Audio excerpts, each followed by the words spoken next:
আসসালামু আলাইকুম রহমতুল্লাহি ওবরকাতুহু। সম্মানিত দর্শক, একেবারে নবজাতক সরকার, সব দিক থেকে নবজাতক। প্রথমত তারা নতুন ক্ষমতায় এসেছেন, আর যিনি প্রধানমন্ত্রী হিসেবে দায়িত্ব পালন করছেন তিনি জীবনে প্রথম এমপি হলেন, তারপরে দ্বিতীয়ত প্রধানমন্ত্রী হলেন, তৃতীয়ত প্রায় 17টি বছর ধরে তিনি দেশের বাইরে ছিলেন, চতুর্থত তার এই 17 বছরের জীবন বলতে গেলে দুর্বিষহ ছিল। দেশের মানুষ, বিশেষ করে যারা রাষ্ট্র ক্ষমতাতে ছিলেন, তারা তার চরিত্র হননের জন্য এহেন কর্ম নাই যেটা করেনি। ফলে বাংলাদেশের রাজনীতিতে, সমাজ ব্যবস্থায় এবং বিশ্বব্যাপী যে সকল মিডিয়া রয়েছে সেখানে তার যে একটা ভাব এবং মূর্তি, এই দুটো গড়ে উঠেছে, সেটা স্বস্তিদায়ক নয়। যে সকল দুর্নাম, যে সকল বদনাম তার বিরুদ্ধে দাঁড় করানো হয়েছে, তা ভেঙে চুরমার করে দেওয়ার মতো যে সময় দরকার, যে কর্ম দরকার, সেটা তিনি পাচ্ছেন না। ফলে ক্ষমতা আরোহণ করার সঙ্গে সঙ্গে রাজনীতির যে নিস্তব্ধতা, রাজনীতির যে নীরবতা এবং যে শূন্যতা, সেই শূন্যতার কারণে যারা বিরোধী দল তারা মনের আনন্দে বগল বাজাচ্ছে। এখানে যদি আওয়ামী লীগ থাকতো তাহলে যে সুর হতো, যে গোল হতো, এবং বিরোধী রাজনৈতিক দলগুলোর মধ্যে যে প্রতিযোগিতা থাকতো, তার ফলে প্রধানমন্ত্রীর বিড়াল নিয়ে, তার হাত নাড়া নিয়ে, তার সেই যে সংসদে ভাষণে যে মানে যেটিকে বলা হয় মুখ খসকে যে সকল কথা অনেক সময় বের হয়ে যায়, সেগুলো নিয়ে বিরোধী দলের ট্রল করার কোনো সুযোগ ছিল না। জামাত এবং আওয়ামী লীগ বা জামাত এবং অন্যান্য রাজনৈতিক দলগুলো, যেমন ধরুন ওয়ার্কার্স পার্টি,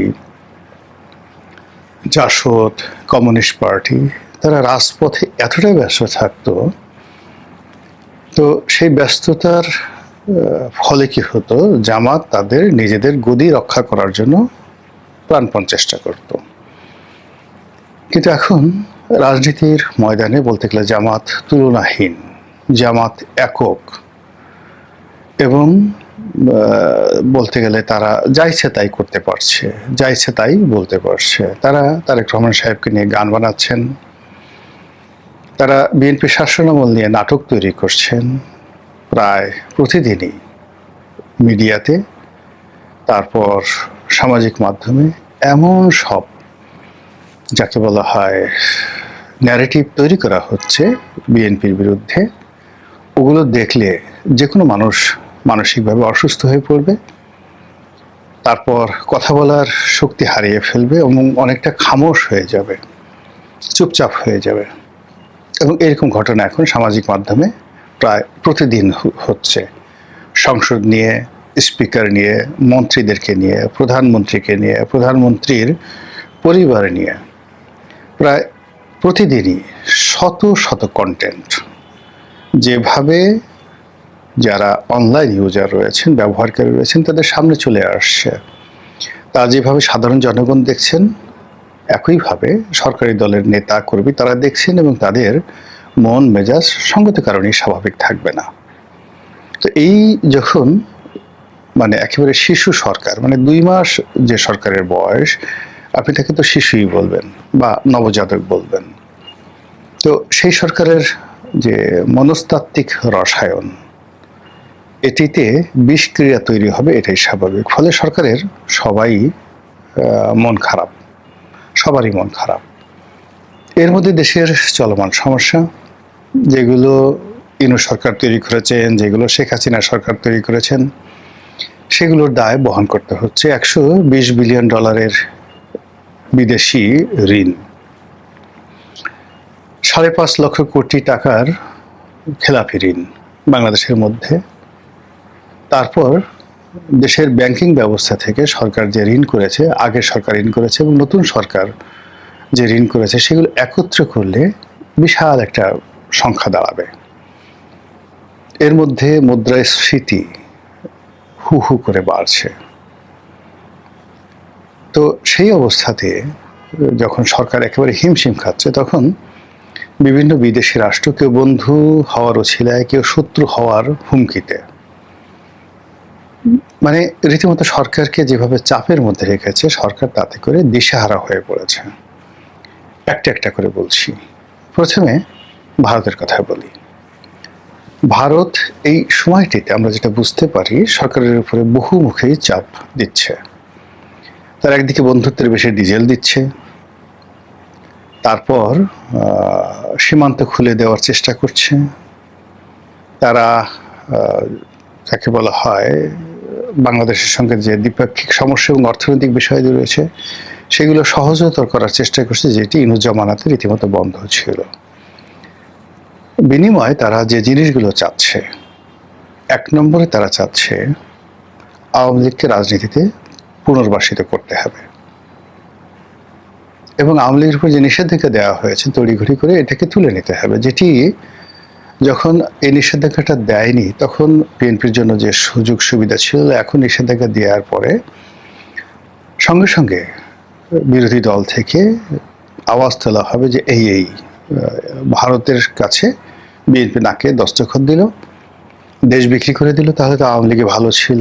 আবার সেই যাকে বলা হয় ফ্যাসিস্টদেরকে ক্ষমতায় বসানোর জন্য বিএনপি চেষ্টা করছে। এই যে একটা যন্ত্রণা, এই যন্ত্রণার মধ্যে বিএনপি যে পড়ে গেল, এবং সেই যন্ত্রণার মধ্যে তাকে বারবার টেনে নেওয়ার জন্য ভারত চেষ্টা করছে। এক। দুই নম্বরে ভারত চেষ্টা করছে জামাত সহ যে সকল ইসলামিক দলগুলো রয়েছে, যাদের ব্যাপারে ভারতের ভয়, আমেরিকারও ভয়, এদেরকে দৌড়ের উপর রাখার জন্য, এদের উপর চাপ প্রয়োগ করার জন্য নানা রকম যে সরকারি মেশিনারিজ রয়েছে, সেই মেশিনারিজগুলো শেখ হাসিনার জমানার মতো সচল করা, তাদের বিরুদ্ধে মামলা করা, তাদেরকে ধরা, যুদ্ধাপরাধীদের বিচার আবার নতুন করে শুরু করা ইত্যাদি নানা কর্মকাণ্ড চালু করার জন্য বলা হচ্ছে। আন্দাজ করতে পারি, এটা যে কোনো লোকে আন্দাজ করতে পারে। তিন নম্বরে যেটা হলো যে চীনের সাথে দহরম মহরম করা যাবে না, তিস্তা প্রকল্প করা যাবে না। চীনকে ইনুস জামানাতে যে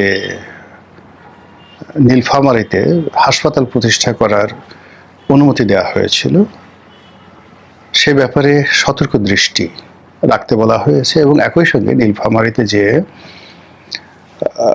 বিমানবন্দর, সামরিক ঘাঁটি তৈরি করার ব্যাপারে চীন আগ্রহ দেখিয়েছিল। এশিয়ার বৃহত্তম সামরিক বিমান ঘাঁটি নীলফামারীতে তৈরি করা হবে, যেটি ব্রিটিশ জামানাতে তৈরি করা হয়েছিল। সেটি আবার চালু করার ব্যাপারে ইনু সরকার যে তড়িঘড়ি করেছিল সেটা বন্ধ করতে হবে। চার, ইনু সরকারের সঙ্গে যে আন্ডার টেবিল বা পর্দার আড়ালে যে সমঝোতা হয়েছিল, সেই সমঝোতা থেকে বেরিয়ে ইনুস জামানাতে যে সকল দুর্নীতি অনিয়ম হয়েছে সেগুলোর বিচার করতে হবে। তারপর যাকে বলা হয় ইনুসকে দৃষ্টান্তমূলক শাস্তি দিতে হবে। এই বিষয়গুলো যে ভারতের পক্ষ থেকে আসছে এটা আমরা স্পষ্ট বুঝতে পারি, এটা বলতে হবে না, সরকারের কিছু বলছে না, ভারত কিছু বলছে না। তো এটার বিরুদ্ধে সরকারের পক্ষ থেকে বিভিন্ন পত্র পত্রিকা নানা রকম ন্যারেটিভ তৈরি করা হচ্ছে, যে ভারত শেখ হাসিনাকে দু চোখে দেখতে পাচ্ছে না, তাকে তাড়িয়ে দিতে চাচ্ছে, ইত্যাদি নানা রকম কথাবার্তা যেগুলো প্রচার করা হচ্ছে, এগুলো সরকারি দলের যে সকল চাটুকার রয়েছে তারা হয়তো সরকারের কোনো কথা ছাড়াই নিজেরাই এরকম একটা ন্যারেটিভ তৈরি করার চেষ্টা করছে, যেটা ভারতকে আরো রাগিয়ে দিচ্ছে। এই গেল ভারতের বিষয়। একইভাবে চীন, তারা বসে নেই, তারাও সরকারকে চাপ দিচ্ছে চীনের স্বার্থগুলো রক্ষা করার ব্যাপারে, চাপ দিচ্ছে এই অঞ্চলকে ঘিরে চীন যে সামরিক পরিকল্পনাগুলো করছে, যে অর্থনৈতিক পরিকল্পনাগুলো করছে, কিংবা সোজা বাংলায় বলতে গেলে এই অঞ্চলকে কেন্দ্র করে চীনের দীর্ঘদিনের যে লোভ এবং লালসা, এখানে সামরিক কর্তৃত্ব প্রতিষ্ঠা করে এবং ভারতের যে ইস্টার্ন রিজন রয়েছে, পূর্বাঞ্চলীয় যে অংশগুলো, যেটাকে আমরা সেভেন সিস্টার বলি, এই সেভেন সিস্টারে চীন আধিপত্য করবে এবং এই সেভেন সিস্টার নিয়ে যেন সবসময় ভারত এতটা ব্যস্ত থাকে, যার ফলে ওয়েস্টার্ন রিজনে পাকিস্তান এবং ওয়েস্টার্ন রিজনে যে সকল অঞ্চল রয়েছে চীনের সীমান্ত ঘেঁষা অঞ্চল, সেখানে যেন ভারত দুর্বল হয়ে পড়ে। এই জন্য বাংলাদেশের ভূমিকে চীন একটা উর্বর ভূমি হিসেবে ব্যবহার করতে চাচ্ছে, যেভাবে 2001 থেকে 2006 সনে তারা করেছিল। এবং ওই সময়টাতে উলফা বা অন্যান্য যে সকল বিদ্রোহী রয়েছে সেভেন সিস্টার, তাদের বলতে গেলে স্বর্গভূমি হয়ে গেছিল বাংলাদেশ। এইরকম একটা পরিবেশ আবার তৈরি করার জন্য চীনের পক্ষ থেকে একটা প্রেশার থাকবে, আছে, এবং এই প্রেশার ছাড়া চীন একটি পয়সাও দেবে না। এবং চীন যদি বর্তমান সরকারের কাছ থেকে কোনো রকম গ্রিন সিগন্যাল না পায়, তাহলে চীনের যে সকল মেশিনারিজ রয়েছে সেই সকল মেশিনারিজ বুমেরাং হবে সরকারের জন্য। গেল 2। 3 নম্বর হলো পাকিস্তান। এখন পাকিস্তানের খায়ের জেগেছে বাংলাদেশের ব্যাপারে আবার নতুন করে ভাবার জন্যে। বাংলাদেশে তাদের আধিপত্য, আইএসআই এর তৎপরতা এবং 1971 সন নিয়ে বারবার যেভাবে বাংলাদেশের মানুষ পাকিস্তানকে গালাগাল করে, এখন সেসব বাদ দিয়ে পিয়ারে পাকিস্তান যে তাদের যে থিওরি, পাকিস্তানকে ভালোবাসো, পাকিস্তানকে কাছে করে নাও, পাকিস্তানকে মহব্বত করো, পাকিস্তানি খাবার খাও, পাকিস্তানে যাও বেশি বেশি, পাকিস্তানি পণ্য আমদানি করো, কিন্তু পাকিস্তানি মেয়েদেরকে বাংলাদেশে বিয়ে দেবে না। কোনো অবস্থাতেই পাকিস্তানি রমণী আওরাত বাঙালিরা যেন বিয়ে করতে না পারে, এই ব্যাপারে সতর্ক হওয়ার জন্য তারা প্রাণান্ত চেষ্টা করবে এবং সেটা তারা শুরু করে দিয়েছে। বোঝার চেষ্টা করুন সরকারের ত্রিমুখী যে চাপ, এই চাপের সঙ্গে আবার ইন্দো ইউরোপীয় চাপ রয়েছে। আপনারা জানেন যে ইউনুস জামানাতে আমেরিকার সঙ্গে একটা চুক্তি হয়েছে। সেই চুক্তির বলে এখন আমেরিকার যে কৃষি পণ্য অবাধে বাংলাদেশে প্রবেশ করবে। পৃথিবীর সারা দুনিয়া যদি মাগনাও দিতে চায়, তবুও আমেরিকা থেকে ওই সকল পণ্য উচ্চ মূল্যে বাংলাদেশে আমদানি করতে হবে। আমেরিকার বিমান, বোয়িং বিমান, এগুলো কিনতে হবে। আমেরিকা থেকে সামরিক অস্ত্রশস্ত্র কিনতে হবে। আমেরিকার কথার বাইরে অন্য কোনো কিছু করা যাবে না। এমনকি আমাদের যে জ্বালানি সেক্টর রয়েছে, সেই জ্বালানি সেক্টরে আমেরিকার যে আধিপত্য, এমনি আগে থেকে আধিপত্য ছিল শেভরনের মাধ্যমে, এবং সেই আধিপত্য আরও বেশ কয়েকটি কোম্পানি, আমেরিকান কোম্পানি, তার মধ্যে সাবেক রাষ্ট্রদূত পিটার ডি হাস যে কোম্পানিতে চাকরি করেন, একজন মোবিল, এই কোম্পানিকে সমুদ্রের তেল গ্যাস অনুসন্ধান, কক্সবাজার, টেকনাফ, খিয়া থেকে শুরু করে সেন্ট মার্টিনে তাদের আধিপত্য বিস্তার অনেকটা ইস্ট ইন্ডিয়া কোম্পানির মতো।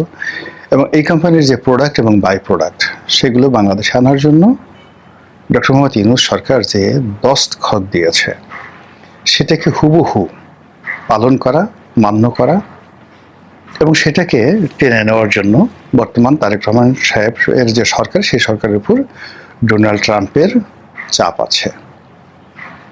আবার এই যে ডোনাল্ড ট্রাম্পের সঙ্গে বা আমেরিকার সঙ্গে যে একচেটিয়া ব্যবসা, এই ব্যবসার যে সকল প্রতিদ্বন্দ্বী কোম্পানি রয়েছে, যেমন বিমান আনবেন, বিমানের প্রতিপক্ষ হচ্ছে ফ্রান্স, তারা কোনো অবস্থাতে এটা মেনে নেবে না। আবার তেল গ্যাস যে কোম্পানিগুলো রয়েছে, তাদের প্রতিদ্বন্দ্বী কোম্পানিগুলো রয়েছে নেদারল্যান্ডে, তাদের প্রতিদ্বন্দ্বী কোম্পানিগুলো রয়েছে ইংল্যান্ডে, তারাও তো সরকারের উপর চাপ প্রয়োগ করছে। অন্যদিকে যে সামরিক অস্ত্রশস্ত্র, সেই সামরিক অস্ত্রশস্ত্রের ব্যাপারে প্রতিদ্বন্দ্বী আছে ভারত, চীন আর ইউরোপের দেশগুলোর মধ্যে সুইডেন এবং ইটালি।